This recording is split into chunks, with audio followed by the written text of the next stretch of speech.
हमें इसमें करना क्या है कि सवाल को बनाने के लिए हमें सबसे पहला बात इस जो करना होगा कि ये आपका दो संख्या दिया गया है। दो संख्या में से हमको किस किस को चुनना होगा। सबसे पहला चुनेंगे छोटा और बड़ा। इन दोनों में से छोटा कौन है और इन दोनों में से बड़ा कौन है। इन दोनों में से छोटा कौन है और इन दोनों में से बड़ा कौन है। तो हम छोटा हमें जो होता है वो होता है 135।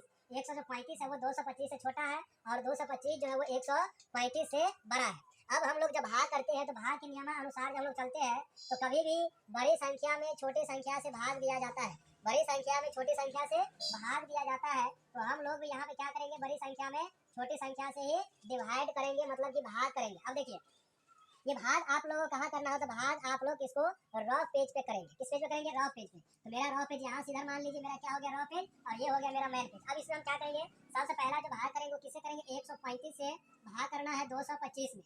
सबसे पहला 135 से 225 से भाग करेंगे।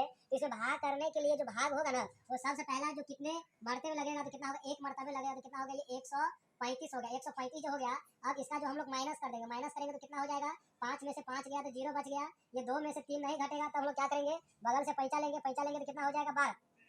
12 में से 3 गया तो बच गया 9। अब हम लोग के पास यहाँ जो एक रह गया, एक में से एक गया तो बच गया आपका 31 हो गया, कट जाता है यहाँ पे। अब देखिए कटने के बाद हम लोग क्या करेंगे, ये जो 135 है ना, ये 135 को हम लोग पहले यहाँ पे उतार लेंगे। इसको हम लोग बोलते हैं भाग विधि से मौसा। और हमें भाग विधि से मौसा निकालने के लिए सवाल नहीं करा है, सवाल जो विधि करा है यूल के विभाजन एल्गोरिथम विधि से बनाना है। तो उसके लिए हम लोग पहले यही भाग विधि बनाएंगे। भाग विधि बनाने के बाद हम लोग की यूल के विभाजन विधि से ही समझेंगे और उसे ही परीक्षा में बनाना होगा। ये केवल हम रॉक के लिए इसका इस्तेमाल कर रहे हैं और बना रहे हैं। अब देखिए यहाँ पे जो 90 है, 90 का इनको एक ही बार लगाना होगा, तब यहाँ पे 90 हो जाएगा। बराबर इसको माइनस करेंगे तो कितना बच गया, 5 में 0 जाता है तो 5 ही बचता है। ये 13 में से 9 गया तो रह गया आपका 4। 13 में से 9 घटता है तो कितना बचता है, 4 बचता है। अब क्या करेंगे, अब जो मेरा आगे वाला जो ये 90 है, 90 को यहाँ उतार लेंगे। उतारेंगे तो 45 का 2 बाजी पढ़ देंगे, कितना हो जाता है 90। अब देखिए 0 में से 0 गया तो कट गया, 9 में से 9 गया तो कट गया। अब हम लोग के पास जो इसका मौसा आएगा, मौसा अर्थात जो एचसीएफ होगा, एचसीएफ कितना होगा तो 45 अर्थात 45 जो है इसका करेक्ट आंसर होता है। तब यही आंसर को हम लोगों को क्या करना होगा, तो ये वाले पे क्या करना है, दर्शाना है।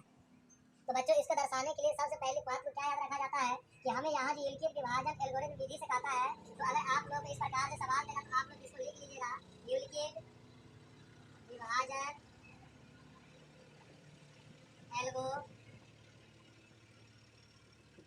एल्गोरिथम विधि से।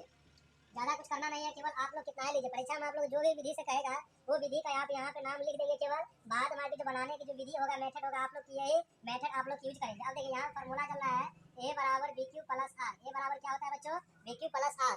इस तरह से आप लोग अगर सवाल बनाएंगे तो आप लोग एक भी नंबर नहीं कटेगा। मैं दावा के साथ कह सकता हूँ कि आप लोग किस तरीका से सवाल बनाइए, कभी भी आपका एक भी मार्क का नंबर नहीं कटेगा। अब हम लोग बच्चों क्या करना है आगे, तो इसका हम लोग लिखेंगे यहाँ पे चरण।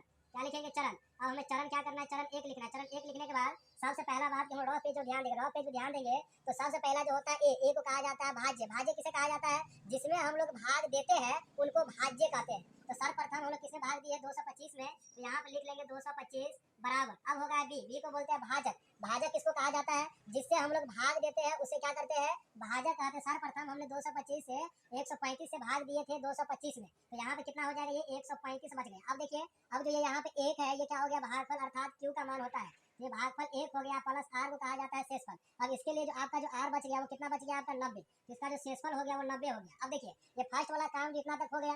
अब हमें सेकंड वाला काम में क्या करना है, तो 135 में ना हमको भाग दे रहे हैं 90 से, तो 135 में 90 से भाग देंगे तो उसके लिए हमें इतना चीज को लेना होगा, यानी सेकंड चरण नंबर क्या लेना होगा, तो चरण 2 लेना होगा, चरण 2। अब चरण 2 लेंगे तो सर पर सेकंड इसके बाद जो हम लोगों ने किसमें भाग दिए भाई, तो भाग हम लोगों ने दिए है 135 में। जब सेकंड बार मौसे यानी भाग किए हैं ये इसी में, तो किसमें भाग दिए है, तो 135 में भाग दिए तो क्या हो जाएगा यहाँ पे 135 हो जाएगा। किससे भाग लगाए है, भाग लगाने वाला बी का मान होता है, तो भाग किससे लगाए सेकंड बार 90 से, तो 90 हो जाएगा। अब ये कितना भाग करें, कितना मरते से लगाए हैं, तो 1, तो ये यहाँ पे 1 हो जाएगा प्लस इसका शेषफल कितना बचेगा, तो शेषफल आपका 45 बचेगा। अब हम लोग क्या करेंगे, चरण नंबर 3 लिखेंगे। अब चरण 3 लिखने के बाद थर्ड लिखेंगे। अब थर्ड लिखने के बाद हमें चलना है इस तरीका में चलना। अब देखिए इसमें किसमें हम लोग भाग करेंगे, यानी भाग देने वाला जो अगला जो मेथड है वो किसमें दे रहे हैं, तो अभी हम दे रहे हैं 90 में। तो 90 आप ए का मान हो जाएगा बराबर किससे भाग दे रहे हैं, तो बड़ा भाग दे रहा है 45 से, तो क्या हो जाएगा 45 गुने। अब ये कितना मतलब है भागफल दे रहा है, तो कितना कितना से भाग दे रहे हैं, 2 से, हो जाएगा 2 प्लस इसका शेषफल क्या रहेगा, तो 0। शेषफल क्या रहेगा, तो 0। अब देखिए बच्चों हम लोगों को यहाँ पे जो मौसा रॉ पेज पाए है ना, उसी को लिख देंगे यहाँ पे मौसा। मौसा कितना हो जाएगा, तो यहाँ पे लिख लो, तो मौसा आप लोगों को परीक्षा में अगर एससीएफ भी पूछा जाता है तो आप लोग कैसे ही बनाएंगे, क्योंकि इंग्लिश नाम जो मौसा है ना, मौसा को ही इंग्लिश नाम दिया जाता है एससीएफ। एससीएफ का जो पूरा नाम होता है हाईएस्ट कोएफिशिएंट फैक्टर, और इसको जो हिंदी नाम कहते हैं महत्तम समावर्तक। इसका मौसा कितना आ जाएगा 45, यानी कि 45 जो है ना इसका सही आंसर हो जाएगा। तो आप